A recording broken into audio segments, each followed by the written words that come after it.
SIR আতঙ্কের শোরগোল বঙ্গ রাজনীতিতে। ইতিমধ্যে ৪ নভেম্বর থেকে বাড়ি বাড়ি ঘুরে এনিউমারেশন ফর্ম বিলি করছেন বিএলওরা।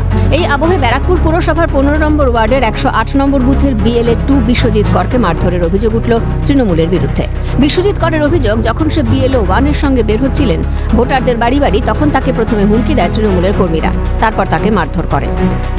আমরা বিএলওর সাথে ঘুরছি, যেহেতু আমারও নাম আছে, হ্যাঁ, ঘুরতে গেলে তখন ওই তৃণমূলের ছেলেরা এসে আমাকে বলে, এখানে তোমার এসআইআর করা, বেরাও এখান থেকে, চলো, মানুষকে হয়রানি করে, এইসব করে ঘাট ধাক্কা দিয়ে মাত্র আমাকে ঠেলে বের করে দিল। এখানে এসআইআর নিয়ে কোনো ঝামেলা হয়নি, হয়তো নিজেদের কোনো এলাকার ঝামেলা নিয়ে কথা কাটাকাটিতে এই ঘটনা ঘটেছে, বললেন ব্যারাকপুর পুরসভার পুরপ্রধান উত্তম দাস। পলিটিক্যাল ম্যাটার কিছুই না, লোকালি কোনো সমস্যা ছিল সেটা নিয়ে হয়েছে, কিন্তু ঘটনা হচ্ছে যে ব্যাপারটা নিয়ে বিএলএরা ঘুরছে, যে এসআইআর ব্যাপারে আমাদের প্রত্যেক কটা বিএলএকে নির্দেশ দেওয়া আছে, এটা নিয়ে কোনো মানুষের কোনো চিন্তার কোনো কারণ নেই। তবে প্রাক্তন সাংসদ অর্জুন সিং এর কটাক্ষ, ফাঁকা কলসি বেশি আওয়াজ করে, আমরা জল ভরে দিলেই আর বেশি আওয়াজ করতে পারবে না তৃণমূল। তবে সঙ্গে ছেড়ে না দেওয়ারও হুমকি দিলেন অর্জুন সিং। ভাঙা হাঁড়িটা একটু আওয়াজ বেশি করে, এই ভাঙা হাঁড়ির হলো তৃণমূল কংগ্রেস, আওয়াজটা বেশি করে। এই আওয়াজটা করতে পারতো না যদি হাঁড়িতে আমরা জল ভরে দিতাম, মানে বিজেপি যদি জল ভরে দিত।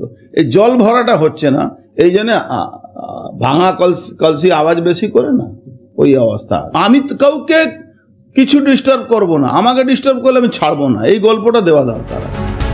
বিষয়টি খোঁজ নিয়ে জানাবেন বলে জানালেন ব্যারাকপুর পুরসভার পুরপ্রধান উত্তম দাস। এর সঙ্গে রাজনীতির কোনো যোগ নেই। এখন যেটা হচ্ছে সেটা তো প্রত্যেককেই ফর্ম দেওয়া হবে। 2025-এ যাদের নাম আছে তাদের প্রত্যেককেই ফর্ম দেওয়া হবে, যাদের নাম নেই তাদের নতুন করে নাম তোলার জন্য যে পদ্ধতি আছে, যে ক্রাইটেরিয়া আছে, সে ক্রাইটেরিয়া করতে হবে। সে কারণে এখানে কোনো ঝামেলা হওয়ার কথা না। কেন কি হয়েছে সেটা আমি খোঁজ নেব, অবশ্যই খোঁজ নেব।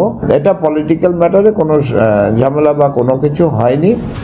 তবে ব্যারাকপুরের মহকুমা শাসক এই নিয়ে মুখ খুলতে চাননি। তিনি জানিয়েছেন প্রশাসন ব্যবস্থা নেবে। শান্তনু আচার্যের রিপোর্ট, ক্যালকাটা নিউজ।